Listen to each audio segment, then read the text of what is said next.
Good morning বন্ধুরা, আশা করি তোমরা সবাই ভালো আছো। আর আজকে আমি একটা নতুন রেসিপি করব, সেটা তোমাদের সঙ্গে আমি শেয়ার করব। দেখো, আমি প্রথমে আগে চিকেনটাকে জলের মধ্যে ভিজিয়ে রেখেছি, কারণ আমি রাত্রিবেলা চিকেনটা নিয়ে এসেছিলাম। ওটা ফ্রিজে ছিল বলে ওটা ঠান্ডাটা কাটানোর জন্য চিকেনটা আগে ভিজিয়ে রেখে দিয়েছি, যাতে ঠান্ডাটা কেটে যায় জলের মধ্যে। আর তার সঙ্গে চিকেনটা ছেড়েও যাবে, বরফে আটকে ছিল। আর আমি এই পাশে একটু ময়দা মেখে নিচ্ছি। কি করব তোমরা পুরোটা যদি দেখো তাহলে তোমরা অবশ্যই দেখতে পারবে। খুব সহজভাবে তৈরি করব, এবং যেটা তৈরি করব সেটা তোমাদের সকলেরই খুবই পছন্দের খাবার। আমি বাড়িতে প্রথমবার ট্রাই করছি এবং সেটাই তোমাদের সঙ্গে শেয়ার করছি। আমি আগে প্রথমে ময়দাটা খুব ভালো করে মেখে নিয়েছি। তার মধ্যে যেগুলো ন্যাচারালি আমরা দিয়ে থাকি, লবণ দিয়েছি, আর তার সঙ্গে একটুখানি তেল দিয়েছি, রিফাইন তেল। বেশ অনেকটা মতোই দিতে হবে, সেটা তোমাদের ময়দার কোয়ান্টিটি অনুযায়ী তেলটা দিতে হবে। তারপর ভালো করে মেখে তারপর আবার একটু তেল দিয়ে ওটাকে ভিজিয়ে রাখবো, আর একটা ভেজা কাপড় দিয়ে সেটাকে ঢেকে রেখে দেবো ময়দাটাকে, যাতে ড্রাই না হয়ে যায়। ওটাকে সাইডে সরিয়ে রেখে তারপর আমি মাংসটা এক পাশে ছেড়ে গেছে। এবার মাংসটাকে আমি ছোট ছোট করে কুচি কুচি করে নেব, যতটা ছোট করা যায়, খুব ছোট মানে পেস্ট না। মোটামুটি মাংসটা যাতে মুখে খাওয়ার সময় মুখে পড়লে সেটা মুখে একটুখানি মাংসর ডেলাটা বোঝা যায়, সেই রকমভাবেই ছোট করে পিস করে নিয়েছি। তারপর সেটাকে সরিয়ে রেখেছি আলাদা করে। আর এপাশে আমি একটা বড় দেখে পেঁয়াজ নিয়েছি, সেটাকে খুব সরু সরু করে কেটে নিয়েছি, একদম লম্বা লম্বা করে কেটে নিচ্ছি। আর তার সঙ্গে একটুখানি আদা দিয়ে দেবো। আদাটাকে ছাড়িয়ে নিয়েছি, খোসা ছাড়িয়ে নিয়েছি। আর রসুনটাকে কয়েক কুচো রসুন দেব, যেহেতু মাংস ওটাতে এখানে তো আদা রসুন দিতেই হবে। রসুনেরও খোসাগুলো ছাড়িয়ে নিচ্ছি। তো তোমাদের সঙ্গে এই রকম ভিডিও আমি শেয়ার করি, বা রান্নার ভিডিও, বা আমি কিছু কোথাও ঘুরতে গেছি আগে, সেই জায়গার কিছু ভিডিও আমি শেয়ার করি।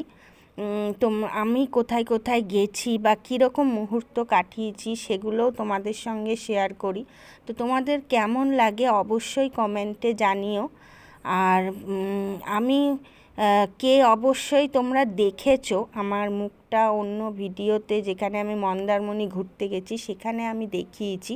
তাই সব ভিডিওতে, বিশেষ করে রান্নার ভিডিওতে, খুব একটা আমি মুখ দেখাই না, শুধু রান্নাটাই দেখাচ্ছি। তা আমি এবার কড়াইতে একটু তেল দিয়ে দিয়েছি, রিফাইন তেল। সেই তেলটা গরম করে তার মধ্যে পেঁয়াজ কুচিগুলো দিয়ে দিয়েছি। দিয়ে ভালো করে হালকা করে পেঁয়াজগুলো ভাজা ভাজা হয়ে আসলে তারপর আদা রসুনটা আমি গ্রেটারে করে নিয়েছি একটুখানি। এটা একটুখানি, যেহেতু মিক্সিতে আর দিইনি, ওই আমার গ্রেটারেই ঘষে নিয়েছি।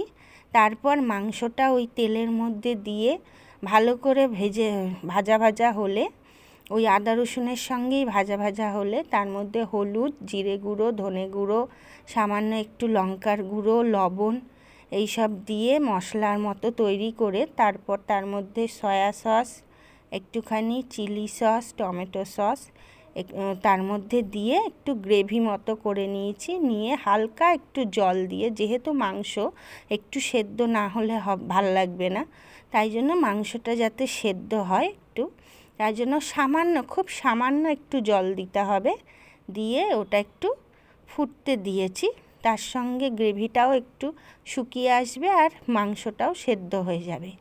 এবার আমি পরোটার মতো পাতলা করে বেলে নেব লেচিগুলো। আমি যেটুকুনি ময়দা করেছি সেটাতে 3খানা বড় বড় লেচি হয়েছে।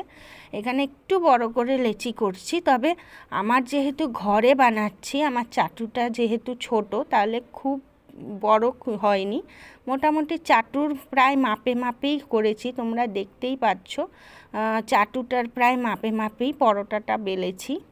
তারপর একটা একটা করে তেল দিয়ে, রিফাইন তেল দিয়ে ভাজি, খুব ভালো করে পরোটাটা ভেজে নিয়েছি লাল লাল করে। এরকম একটা একটা করে 3খানা পরোটাই আমি ভেজে নিয়েছি।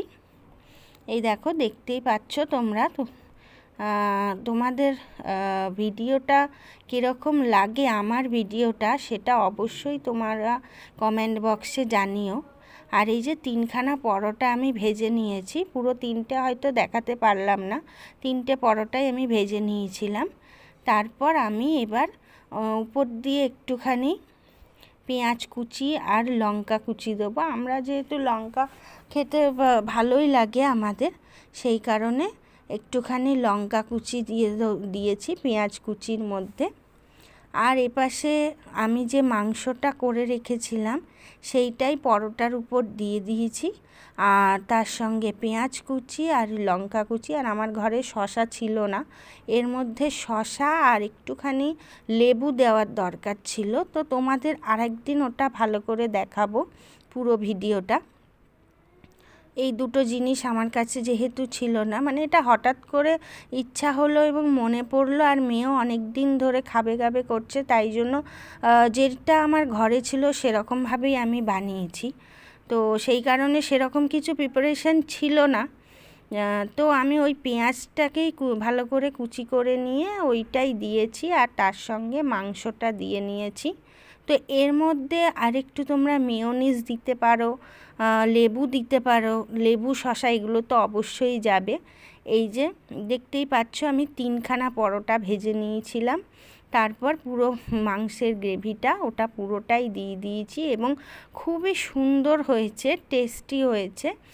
আর এর মধ্যে একটু বাদাম কুচিও দেওয়া যেতে পারে, মানে যতটা সুন্দর করা যায় ততটাই, মুখে বাদাম কুচি পড়লে অবশ্যই ভালো লাগে। তোমরা দেখতেই পেলে আজকে চিকেন রোল বানিয়ে নিলাম খুব ঘরোয়া উপকরণ দিয়ে। শসা টসা ছিল না বলে আমি শুধু পেঁয়াজ দিয়েই বানালাম, তবে খেতে খুবই টেস্টি হয়েছিল।